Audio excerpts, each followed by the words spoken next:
Hello guys, this is Gnarl, and today I wanted to bring you a combo video for the new Blackwing support. So Darkwing Blast gave Blackwing a ton of new tools, and I think they're pretty good cards, which helps Blackwing shift more from the full combo Kali-Yuga version to a more mid-range approach. Now, as I already said, I don't play Kali-Yuga on these combos because I think Kali-Yuga makes you play a lot of bricks, makes you more susceptible to hand traps, and also like just polarizes your gameplay more towards going first. While I want to play a more balanced approach here, is also a lot more fun to play a more mid-rangey style. So although the Kali-Yuga board is basically auto-win and Sudri can get you to a board of Kali-Yuga and Savage Dragon, I feel that a more balanced approach is the way to go for the future. So before we go into the combos, I just wanted to note that 88% of you guys are not subscribed to this channel yet. So if you like this content, please hit that button. It would help me out a lot. All right. So we start off with the one card combo. So just Sudri.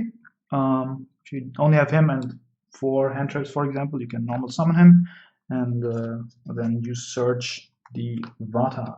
Vata you can then special summon and use the effect immediately to send himself and the new Zonda to the grave to special summon your Blackwing Dragon. Then you can use Zonda's effect, banish itself, to special summon from your deck copy of Kunai. Then you would take 2100 damage because of Zonda's effect, but you have the Blackwing Dragon, so that will all just tank the damage. Then you can use Kunai's effect and target your Blackwing Dragon. Now, depending on what you want to end on, you can choose what level you want. But in this example, I will go for level 5. You will see in a second why. After you've done that, you use Sudri's effect to tribute the Kunai, get a token, and you also take 700 damage, which also the Blackwing Dragon will sponge. And you can use the level 2 tuner token and Sudri to make the new Borea Storm, and on summon that will send a Blackwing from your deck. In this scenario, we will send Zephyros, and then you can go level 4 tuner and level 5 dragon non-tuner, and synchro these for Hot Red Abyss. And then from your graveyard, you can banish these two to special summon your Assault Dragon. Now, this is only the one card combo. You have these two guys on board, a spell Trap Negate, and it's a chain energy, so all your opponent takes 700 damage on resolve of their monster effects, and once it's got enough token, you can nuke the board. Now, an alternate line, you also have Zephyros in the grave for Fallout. An alternate line is if you put the Blackwing Dragon to like level 6 instead, you can also just go for second Assault Dragon, or in that case you would not send Zephyros, but you would send a Shamal instead. You can actually go into Full Armor Master, which will then trigger the Shamal in the grave to banish himself and add back a Blackwing, in this case a Sudri, and then you banish those two for the Assault Dragon. So obviously this is not a disruption, this is just the towers. You can go for any other Blackwing because Kunai lets you adjust level as you want, but in this case you just have better follow-up. So depending on the matchup, if the matchup has issues dealing with towers, you can just go for the better follow-up play. But generally, if I go blind, I would end on the Hot Red plus the Assault Dragon. All right, so that's it for the Sudri combo. Let's go into the other one card starter we have, 1.5 combo. So that's a Simoon. So Simoon 1.5 because he needs another banish. In this case, we just use 2 Simoons. So you use Simoon's effect, banish the other Simoon to get from your deck a Black Whirlwind. You can then normal summon Simoon at the Black Whirlwind and then trigger to get you your Sudri. Then you can go normal summon Sudri, and in this case I would go chaining 1 Sudri, chaining 1 Whirlwind, chaining 2 Sudri, because Sudri will get you your Shamal, which has 1600, so Whirlwind cannot search it, and you want to chain block the Black Whirlwind so you can get your Vata, even though they have an Ash Blossom. If they Ash Blossom, you wouldn't get the Shamal, but you still get the Vata, which is more important for your plays than the Shamal. You will then use the Shamal effect, discard to get the new spell Black Feather Whirlwind, and then you can special summon the Vata from your hand. You can then use the level 2 tuner and the level 4 non-tuner to make an older card, Nothung. You will then have Nothung's effect to warn your opponent for 800. Also, you gain a normal summon, and then you can both trigger the Black Feather Whirlwind and the Shamal in the grave, depending on what you want to do. This is your 4th summon, so if you use the Black Feather Whirlwind to special summon the Vata right now, you are more susceptible to nib. Whereas if you don't do that, you can go, as I like to do it, is just use the Shamal effect, add back the Sudri, and then you can use your 5th summon and your 2nd normal summon to get Sudri. And if they nib here, you still get the Sudri effect, which will get you the Black Twin Shadow. And you also get the Whirlwind Surge. In this case, if you don't get nibbed, which we will play through here, but yeah. If they have Valor or Imperm here, you still get the Surge of a Whirlwind after they Valor you, so after you have the information that they Valor you, so you can choose your Black Whirlwind Surge accordingly to play. In this case, we just ignore those cases. So next up, you're going to use Sudri effect to send the Simoon. You get a token, and you can use the token plus the Sudri to go into your Boreas Storm. Now you can use Boreas Storm's effect, chaining 1 and chaining 2 Black Feather Whirlwind to get back your Vata, and your Boreas Storm will then put into the graveyard your Zephyros. Now if the opponent held the nib until here, you still have the trap for your follow-up, and now you also have the Zephyros plus any tuner in your hand that you can play through now. So if they nib you here, you still have the trap and you can get the Zephyros back and continue your plays from there.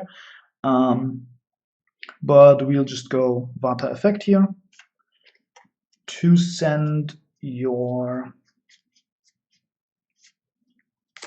Zonda and the Vata and get your Blackwing Dragon.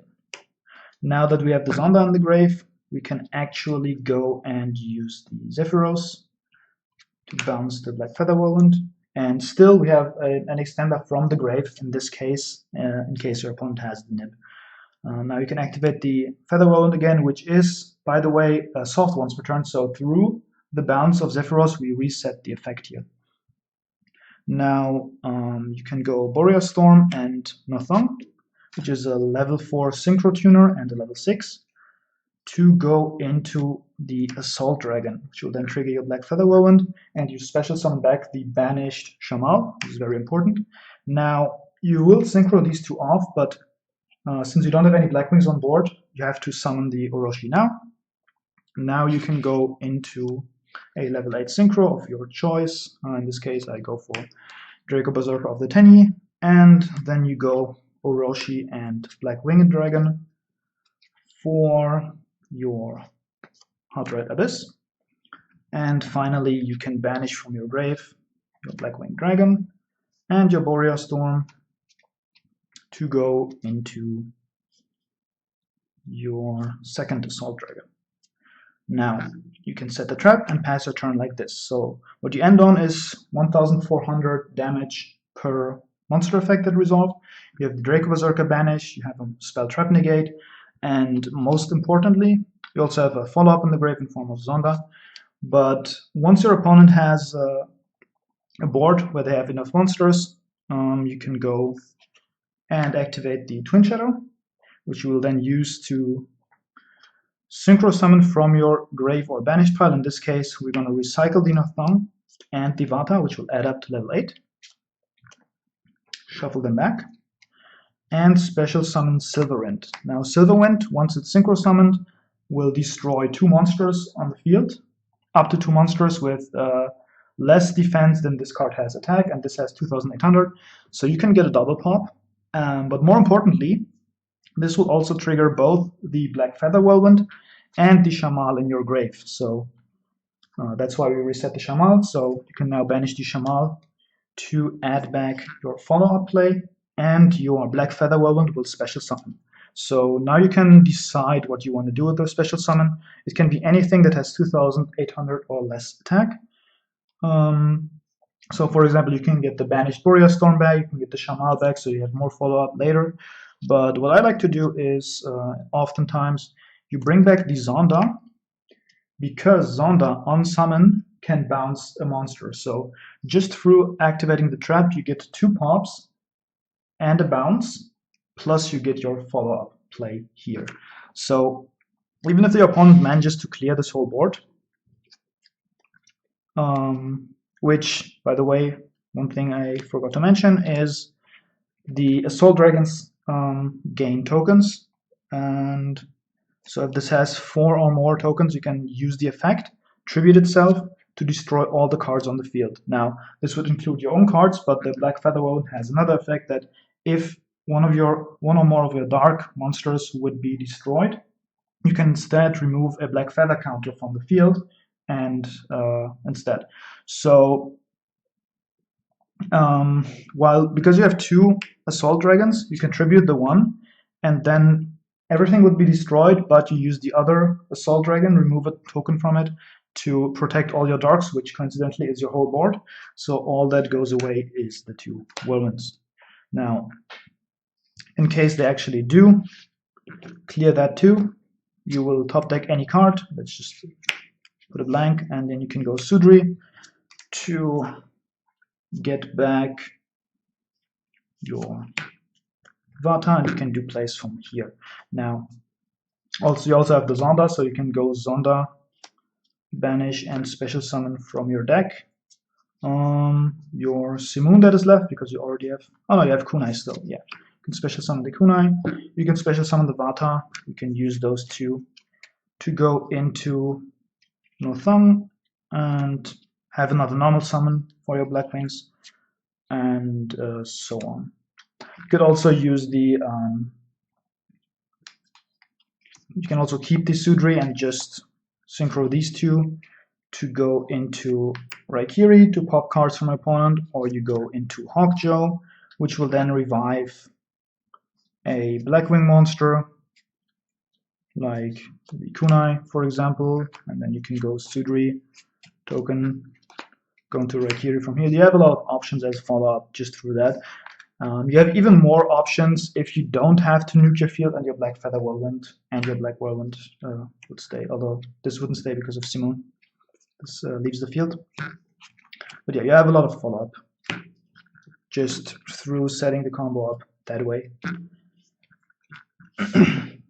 Alright, for the last combo I wanted to show you, that's a bit more unconventional. So one card in the extra deck that most people don't play, but I think it's kind of nice if you have more extenders in your hand. I don't want to extend too hard into a nib. So let's say you have Sudri and a Black Whirlwind. This would also work if you have Sudri plus Shamal or Vata plus any extender.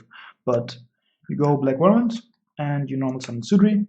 So again, you search Chainlink 1 Whirlwind, Chainlink 2 Sudri. If they ash here, you wouldn't get the Shamal, but that means you just go to the combo that I showed you, the 1-card combo with Sudri.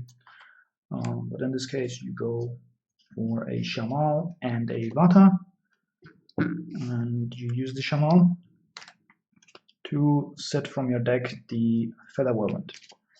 Now you can special summon Vata, and in this case, you go Synchro into Nothung, which will then trigger again Shamal and the Feather Whirlwind. So this time you use both. So Shamal will get you back your Sudri, and your Feather Whirlwind will get you back your Vata. Now this is the 4th summon, and on the 5th summon you go Sudri again. I built the combos that way specifically so that on the 5th summon your Sudri can search you your Feather Whirlwind. That's why you go Chainlink 1 Sudri, Chainlink 2 Whirlwind as well, to block this one off of an Ash. So in this case, you just search Feather Whirlwind and any extender. In this case, doesn't really matter which one. Depends on what you want to play through. If they have a Vader or whatever, you go for a different extender. But in this case, I just go the Orochi here, just to special it later.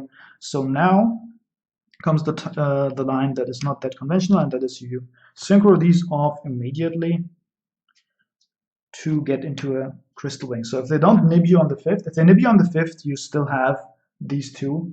If they don't, you go into the crystal wing immediately. So now, obviously, we haven't used our Vata yet, so we're going to get to that right away. We special summon the Orochi and then use the Sudri effect to tribute the Orochi and get a token. And then you can synchro these two for the Borea Storm. Now, Borea Storm will go ahead and mill our friend Zephyros.